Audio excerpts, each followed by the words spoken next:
bienvenue dans le vlog numéro 6. Donc je suis Mylène alias Folie Ordinaire et vous pouvez me retrouver sur les réseaux sociaux sous le pseudo Folie Ordinaire avec le haut de ordinaire qui est un 0.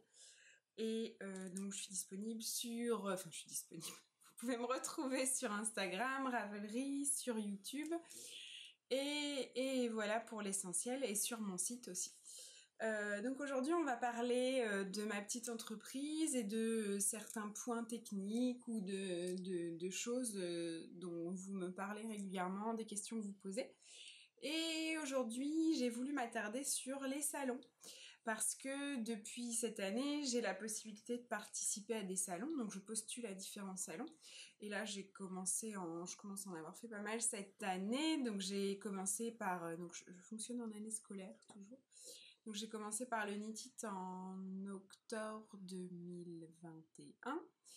Ensuite, j'ai eu Exceptiolaine en janvier 2022, Laine en or en mai 2022 et Bigoudlaine en juin 2022. Et donc il y en aura d'autres à suivre pour après l'été, parce que cet été, non, j'ai pas postulé parce que c'était un peu loin, voilà. Mais du coup, c'est un vrai plaisir de participer à des salons, mais régulièrement vous me demandez pourquoi je fais des salons, quel est l'intérêt, quel est mon intérêt, qu'est-ce que je présente, parce qu'en fait la plupart du temps vous êtes surprise de me voir là-bas et vous vous demandez pourquoi je fais un salon, qu'est-ce que je vends, voilà. Donc pour détailler tout ça, je me suis dit que ce serait l'occasion de faire un vlog pour cet été. Donc voilà. Donc comment ça se passe pour la participation des salons? Donc souvent c'est des appels à candidature, j'envoie et donc jusque-là j'ai été retenue. Alors à savoir que on n'est pas très nombreuses en designeuse. Donc tant mieux pour moi. Mais voilà, je pense que on tâtonne, on découvre, c'est un peu nouveau dans ce milieu-là. Et moi, qu'est-ce que j'y présente? Alors principalement, j'y présente mes patrons sous format livret, sous format PDF, ainsi que des petits goodies que je vais un peu vous présenter, sachant que j'étoffe au fur et à mesure. J'apprends aussi de ce que vous me demandez, de ce que j'imagine et compagnie. Donc voilà.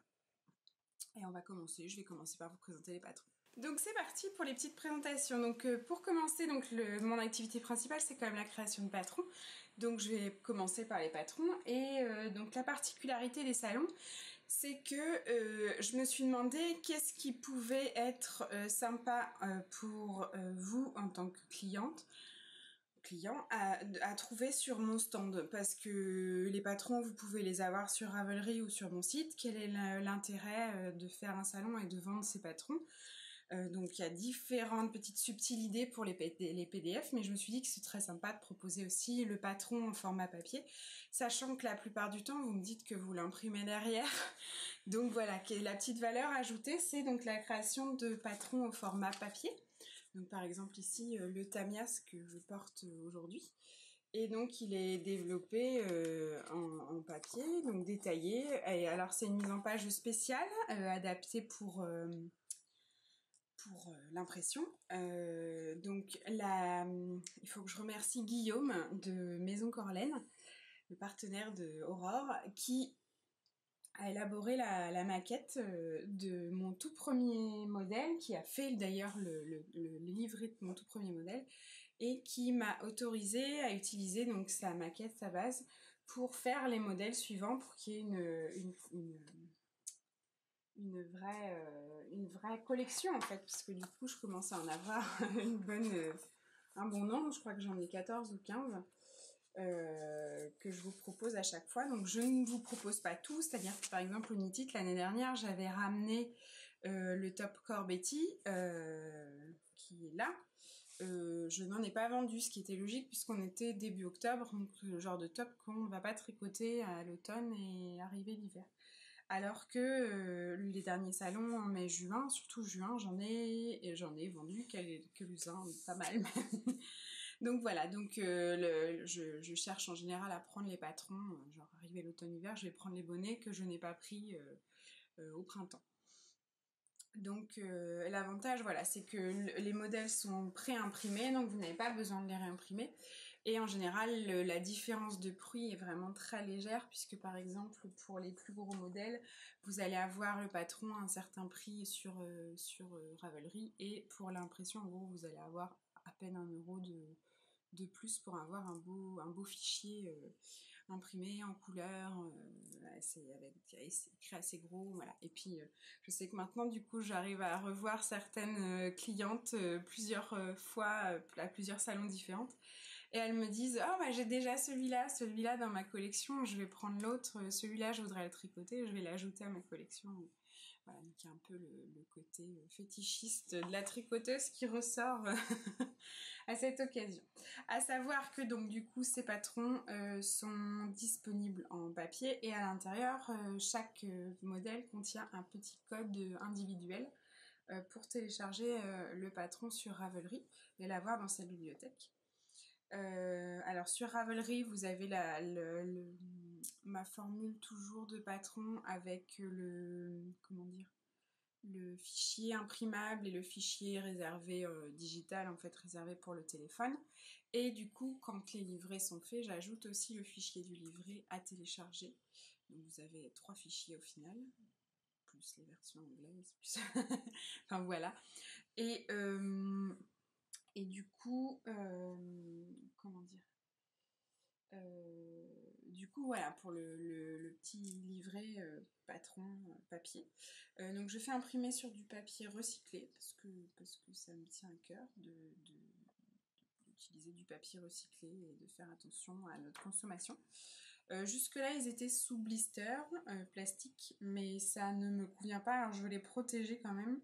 Parce que dans vos sacs et tout, quand vous les emmenez, c'est un peu... j'ai toujours peur qu'ils soient abîmés. Je trouve ça dommage de vous refiler un patron qui est abîmé dès la première minute. Donc du coup, je suis en train de réfléchir à avoir un papier un peu transparent, un peu type papier calque. Donc je crois que j'ai trouvé, donc peut-être que les prochains formats seront sous papier calque. Sachant que d'abord j'écoulerai ceux sous blister parce que voilà, une question de ne pas gaspiller. C'est dommage d'avoir acheté des papiers blister plastique et de les mettre à la poubelle. Voilà, bref. Donc voilà, j'ai trouvé une alternative qui sera sûrement en papier d'ici peu. À voir si le format convient, c'est mon seul doute. Mais bref, c'est du petit plus, mais pour moi, ça fait partie aussi du service client. Sinon, sur les stands, donc vous avez les patrons papier et vous avez aussi la possibilité de les acheter en format PDF. Pourquoi je les propose en PDF? Parce qu'en général, vous aimez bien repartir avec vos petits trucs. Donc les PDF sont sous forme de code que je vous colle sur une petite carte. Les prix sont les mêmes, que ce soit sur mon stand, sur Ravelry ou sur mon site. Ce sont les mêmes prix. La seule différence, c'est que en fait, quand vous passez par mon stand, parce que certaines me disent ah bah non, bah si celui-là je peux pas l'acheter en livret, je l'achèterai sur Ravelry. Et donc en général, j'essaye de vous expliquer, mais c'est toujours un peu délicat parce que je veux pas forcer à l'achat. Mais voilà, j'essaye d'expliquer que la différence, c'est que quand vous passez par moi au salon, il y a une commission en fait que prend Ravelry, donc c'est quand même 20% la commission Ravelry. Et donc quand je vous vends le patron en code sur mon stand, la commission Ravelry, je la touche en fait moi. Je la touche moi puisque je vous édite un code et que du coup Ravelry ne récupère pas la commission. Donc en gros ça me fait un peu plus d'argent pour moi que je n'ai pas à reverser derrière Ravelry. Voilà, c'est la seule différence. Sinon les patrons sont les mêmes. Donc si vous préférez passer par Ravelry, il n'y a aucun souci. Et de toute façon, après ce code-là, vous avez juste à mettre le patron dans votre panier, vous rentrez le code et normalement vous validez et vous pouvez le télécharger gratuitement. Vous ne payez pas 2 fois. Vous l'avez payé une fois sur le stand, vous ne le repayez pas. Si Ravelry vous demande de payer une 2e fois, vous me contactez. Ce n'est pas normal. Vous n'avez pas à payer 2 fois mon patron. Voilà, donc c'est le seul truc. Alors le temps se gâte, donc je sens que tout s'assombrit un peu, mais on va voir ce que ça donne. Je suis désolée, c'est comme ça. C'est raté. Donc voilà pour les patrons. L'avantage aussi des salons, c'est que bon, sur Instagram, j'essaie de vous montrer les patrons sous différents formats. Donc je vous les montre un peu en vidéo, je vous les montre portés, je vous les montre à plat. Et c'est vrai que l'avantage des salons, c'est que j'emmène tous mes modèles et je les expose sur un portant. Et ça vous plaît bien de pouvoir observer le modèle, la coupe, le point. C'est toujours un peu plus sympa d'avoir le côté réel, le toucher, le ressenti. Voilà, ça parle bien, en général, ça plaît bien. Je sais que, notamment, j'ai un modèle, le Elegance, qui est une marinière un peu moderne, qui est un patron qui a fonctionné sur Internet, mais sans plus, je pense que j'en ai déjà parlé, et qui cartonne sur les salons parce que c'est un modèle qui plaît beaucoup sur les salons. Voilà, donc c'est un modèle que je ne propose pas en livret, puisqu'il est détaillé taille par taille, vu que la construction est particulière. Mais voilà, du coup, je le vends beaucoup sur les salons, mais en format carte et à télécharger en PDF. Voilà, pour le petit détail. Donc ça, c'est pour les livrets. Et qu'est-ce que je vous propose d'autre sur les salons? Donc sur le salon, je vais vous proposer aussi mon livre. Donc Layette pour tout petit, que je n'ai pas sorti. Mais voilà, en général, il est à vendre. Et alors, c'est marrant parce que du coup, ça fait vraiment deux clientèles différentes. Et souvent, les personnes qui m'achètent le livre n'achètent pas forcément des patrons individuels. Et du coup, ça étoffe un peu aussi ma gamme de produits. Mais voilà, j'aime bien vos retours. En général, aussi, j'emmène les petits modèles, donc ça plaît bien. Vous aimez les regarder, les papouiller, c'est mignon. C'est vrai que c'est agréable de pouvoir voir les formes en vrai, les proportions. Voilà, ce sont des choses qui vous plaisent bien. Et du coup, pour étoffer un peu, je commence à donc élargir au fur et à mesure ma gamme. À chaque fois, je rajoute des petites choses. Donc depuis le début, je propose des petits boutons. Voilà, et depuis que je les ai mis dans ces petits pots, vous êtes vachement intrigués sur le stand. Et c'est vrai que c'est beaucoup plus visible. Alors, hop, je ne sais pas si on voit bien. Donc ici, ce sont les petits boutons pelote. J'ai des petits boutons fougères aussi, des petits boutons hibiscus. Et les boutons gouttes, je n'en ai plus, il faut que j'en fasse reproduire. Voilà, les boutons en bois vous plaisent bien. Je suis en train de voir aussi pour élaborer d'autres petits goodies en bois, mais j'essaye voilà, de faire à ma sauce et de ne pas refaire des choses qui sont déjà faites, parce que maintenant c'est vrai qu'il y a une offre assez impressionnante de petits gadgets, pour le tricot. Et voilà, je veux rester aussi je veux pas, enfin voilà, il y a certaines qui font déjà beaucoup de choses sur ce domaine-là. Je pense à Julie, Lily comme tout, qui a déjà beaucoup de petits gadgets et elle fait ça très bien. Et je ne veux pas aller sur son terrain parce que elle fait ça très bien et que je vois pas pourquoi j'irais voler certaines de ses idées pour les prendre et les faire à ma sauce. Voilà.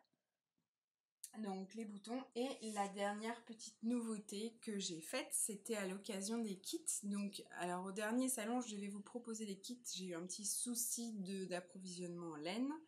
Il y a eu du retard, du coup je n'avais pas les laines donc on a eu de la chance qu'au dernier, enfin après coup on a trouvé un équivalent sur le salon qui était disponible chez Pelote et Bergamote, la boutique de laine qui se trouve à Nantes et qui est tenue par Célia.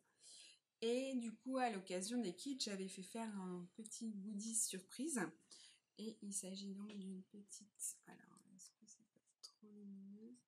Une petite étiquette estampillée, j'espère que ça fait le point. Une petite étiquette estampillée folie ordinaire, mon logo. Et du coup, voilà, que moi j'ai cousu sur mon top. Je sais pas si vous voyez. Tadam. Voilà. Alors, c'est une petite étiquette qui n'est pas sur du cuir, c'est un espèce de mélange pas de viscose, de latex et de cellulose. Elle a un petit aspect bois un peu, je voulais rester dans l'aspect naturel. Alors, c'est une étiquette vegan, mais bon, voilà, c'est pas du cuir. Et alors, elle peut être cousue à la machine. Et moi j'ai juste cousu en fait aux 4 coins, je l'ai cousu aux 4 coins et j'ai juste pré-percé avec mon aiguille avant les 4 coins pour que ce soit bien symétrique. Et j'ai fait un petit point, voilà, et ça tient bien. Je trouvais que c'était le petit truc en plus et je pense que je vais réitérer, j'ai déjà créé des nouveaux, des nouveaux motifs pour les fois d'après, parce que je trouve ça sympathique. Et donc ce sont des étiquettes qui passent à la machine, qui passent à l'eau et qui ne s'abîment pas. Le crash test était convaincant. Et donc voilà, ça c'est le dernier petit goodies qui a été créé. Donc il y en a d'autres en cours, mais voilà, je garde le secret. Et voilà, alors c'est un épisode qui est très court, mais voilà, j'ai voulu répondre un peu aux questions qui revenaient régulièrement.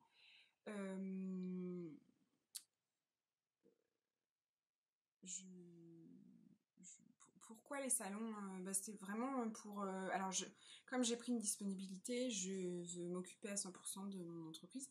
Et l'objectif, c'était de voir si c'était... voilà, je me suis donné un temps. Et est-ce que les salons sont un événement convaincant? Donc oui, enfin, pour ma part, oui, je réitère, je recommence jusqu'à... Je me suis donné 2 ans et je ferai le bilan. Donc déjà, au bout de la première année, je suis plutôt satisfaite. Et donc le dernier point pour lequel aussi j'aime faire les salons, c'est que je vous rencontre en fait et voir, avoir vos retours, avoir vos mots doux. C'est vrai que c'est hyper, comment on dit, c'est hyper... Ah, j'ai pas le mot. Il y a toute une émulation en fait autour des patrons et de ce que je fais et du coup c'est assez porteur et ça me donne envie de continuer et voilà, de vous préparer toujours des choses toujours plus, toujours en continuité avec ce que je suis en train de faire. Donc voilà. Et alors le must, c'est quand vous venez me voir et que vous portez mon modèle. Donc là, au dernier salon, par exemple, j'ai sorti le modèle Tamias, donc celui-ci. Et j'ai 3 détesteuses qui sont venues le samedi matin. Et du coup, moi, je portais le mien et les 3 portaient. Donc on s'est croisés, on a voulu, on s'est dit, allez, on fait une photo, on n'a pas fait. Mais c'est vrai qu'il y a un côté, vous êtes super fiers de venir me montrer et ça me fait plaisir, quoi. C'est... ça fait plaisir. Donc voilà aussi pourquoi je le fais. Et donc la suite, les prochains auront lieu en septembre et octobre. Voilà, pour ça. Donc on va se quitter là comme ça déjà. Et du coup, je vous remercie d'avoir regardé. On se retrouve très prochainement pour le podcast suivant, où je vous montrerai mes dernières réalisations et compagnie. Je vais avoir pas mal de choses à dire puisque j'ai fait de la couture, j'ai fait du tricot, j'ai fait... voilà. Je vous parlerai toujours des modèles que je fais à côté d'autres personnes et d'un modèle que moi j'ai fait, donc je pense qu'on parlera de Tamas notamment. Donc si vous voulez en savoir plus, il faudra attendre le prochain qui devrait arriver à la fin du mois. Et donc je vous remercie, je vous fais plein de bisous. N'hésitez pas à vous abonner si ce n'est pas déjà fait. J'arrête pas de dire je sais plus où j'en suis. N'hésitez pas à vous abonner. Merci beaucoup d'avoir regardé. Mettez les petits pouces en l'air si ça vous a plu. Mettez pas trop de petits pouces en dessous si ça vous a pas plu. Et n'hésitez pas à laisser un petit commentaire pour me donner votre avis, me dire ce que vous pensez des salons, si vous m'avez déjà rencontré là-bas ou quoi que ce soit, etc. Donc voilà, n'hésitez pas à laisser des petits messages et des commentaires, je réponds à chaque fois. Et du coup, je vous souhaite une bonne journée, une bonne soirée, quoi que ce soit. Bisous bisous.